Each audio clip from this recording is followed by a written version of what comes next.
This is our last unit on electric circuits. To get started, I want to make sure that everybody understands how electricity is made. By the end of this video, I want you to be able to explain what electricity is in terms of electrons, be able to describe how electricity behaves different in conductors versus insulators, explain how charge flows to make electricity using words like voltage, potential, and current, and explain the difference between these terms, voltage, current, and resistance. Let's get started. To explain what electricity is, we need to go back a little bit to your chemistry knowledge. Here's a picture of an atom, and hopefully you remember that in the middle of an atom there's a nucleus made out of protons, which have a positive charge, and neutrons, which have no charge. And then in the cloud around the nucleus are electrons that are moving around, and electrons have a negative charge. Now what's going to happen to cause electricity is these electrons are going to be moving between atoms. Let's take a closer look at this in action. You might remember when we talked about static electricity. We did things like rubbed rods with fur or rubbed rods with silk, and what happened is that was generating static electricity. So, objects were gaining or losing electrons. If you remember, the fur gave some electrons to the rod when you rubbed it, and we were able to transfer electrons in different ways. These ways included friction, contact, or induction. Now what happens with static electricity is that the electrons are transferred, and that static electric charge can quickly discharge, but it can't be maintained. So there would be a slight flow of electrons, but it would be really fast and really short. Now how current electricity is different is that there's going to be a conductor that moves electrons, and there's not going to be a quick discharge of electrons, but the electrons are going to keep flowing. Let's check out how this works. First, it's important to know the difference between a conductor and an insulator. So remember we talked about how electrons are moving to create electricity? Well, conductors, they're likely to give up their electrons. And specifically we're talking about valence electrons, electrons in those outer rings of the cloud. Some examples of good conductors include metals, and people are good conductors, especially when we're wet or sweaty, and water's a good conductor. An insulator, on the other hand, doesn't give up those electrons. And here are some good examples of insulators: glass, rubber, and plastic. So here's an example of a wire, which is a good conductor, and a ladder is touching the wire. The ladder's made out of metal, so that's conducting. And these electrons want to get to the ground, so they'll pass through a human, which is a good conductor, all the way to the ground for the discharge. So that's what's happening here. Some good conductors. So let's put all of this together to talk about electricity. So here's some kind of old school earphones, and there's a wire that brings that sound to your ears. If you take a closer look at this wire, what you'll see is you'll see some insulator, which will usually be plastic, and that keeps the electrons flowing from your phone or your iPod or something to your ears. And on the inside of that insulator is the copper wire. So the electrons are going to be flowing through the copper wire, and the insulator keeps those electrons going through the copper wire. So you can imagine that these are all individual copper atoms, and what happens is those electrons bounce from one copper atom to the next copper atom to the next copper atom, and so on along the wire. In other words, valence electrons are shuffling along each of these copper atoms along the conductor. So hopefully you have a good understanding of what electricity is. Now I want to get some terms straight, and those terms are current and voltage. Electrical current is the term that's used to describe the movement of charge through the conductor. So it's actually kind of like an action word. When electrons are moving, they're creating a current. So in this case, you can see electrons moving around this circuit of a copper wire, and because they're flowing, that means that there's a current. How is this different than voltage? Well, voltage refers to the electric potential energy, and specifically the difference in electric potential energy of two objects. And voltage actually creates a condition so that there can be current. So what happens with voltage and how it's related to electricity is that the charge or electric current will flow from high potential energy to low potential energy. And this is kind of hard to understand without an analogy, so let's use a quick analogy. In our last unit about energy, we talked about potential energy and kinetic energy, and we used roller coasters as an example.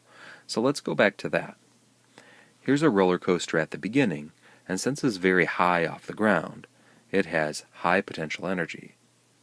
Now what happens for the roller coaster to go down, it's going to go down to an area of low potential energy or low height. And this makes sense to us because we've all ridden roller coasters. Well, how does this relate to voltage? Well, think about the roller coaster. The roller coaster moves from high potential energy to low potential energy, and it does that all on its own. So think about the roller coaster as the charge, the thing that's moving. And when it's moving, that's actually the current. So remember we said the current is movement of charge? So if charge is like the roller coaster, the movement of the roller coaster is like current. And in this analogy, what voltage is that there has to be a difference in height in order for this roller coaster to move, in order for there to be a current.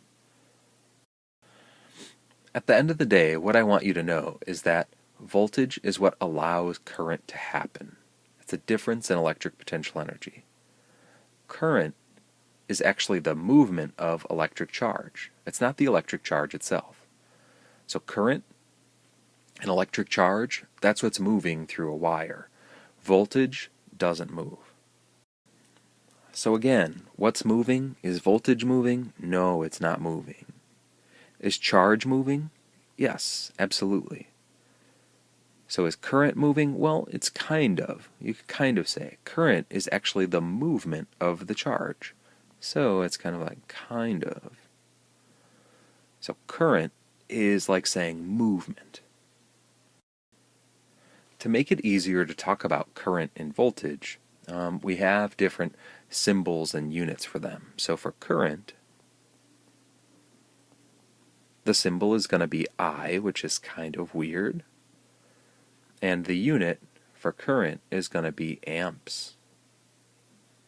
Or that's actually a capital A for abbreviation of amps. And that's named after a person, Ampere. So sometimes it's called ampere or amps for short. Another variable is voltage. And that's represented by a V.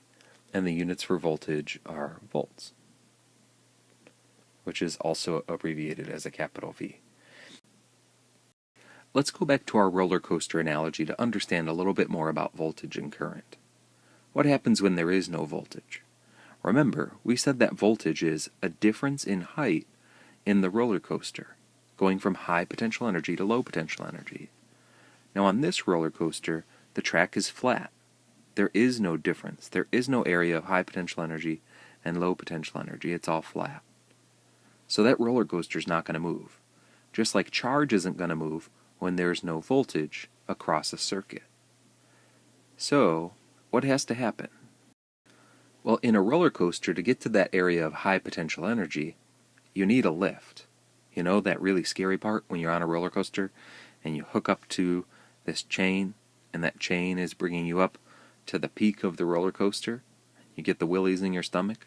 Well, we need that for electricity too. We need to create some electric potential. And how you do that is to use a voltage source. And a good example of a voltage source is a battery. And another example of a voltage source is a generator.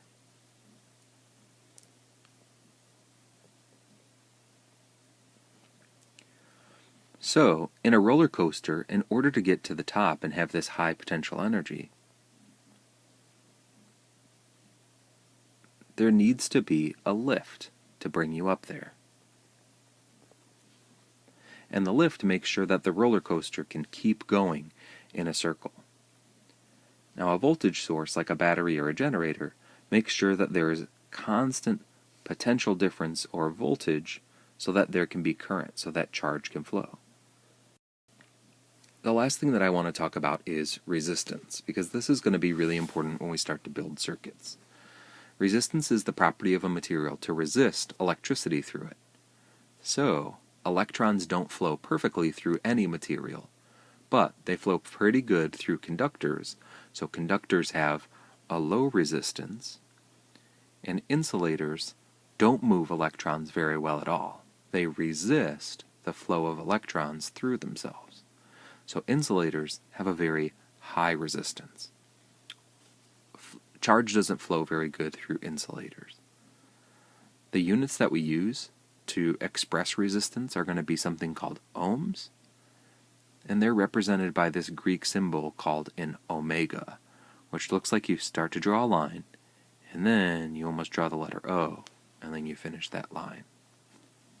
So if we connected this back to our roller coaster analogy, resistance is going to be like friction. So the roller coaster wants to go really, really fast, but the thing that keeps it going from super duper fast is its friction with the track.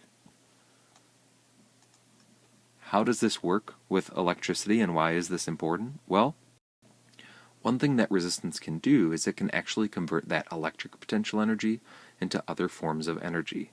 And one really good example is the filament of a light bulb.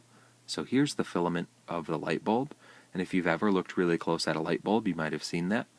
And what happens is the electric charge is flowing through this conductor wire, and it's flowing very quickly. And then once the charge gets up to here, it meets some resistance. And that resistance turns electric potential energy into heat. That's why a light bulb gets hot. And it converts it into light, too. So this is why resistance can be very important and very practical. Now let's finish up that chart that we were working on. We started with current and voltage, and now we're going to add resistance. The symbol for resistance is R, and resistance, we said, is measured in ohms. And the symbol for ohms is omega. That's the basics. I know it might be a little bit confusing now, but hang in there. Watch this video again if you need to.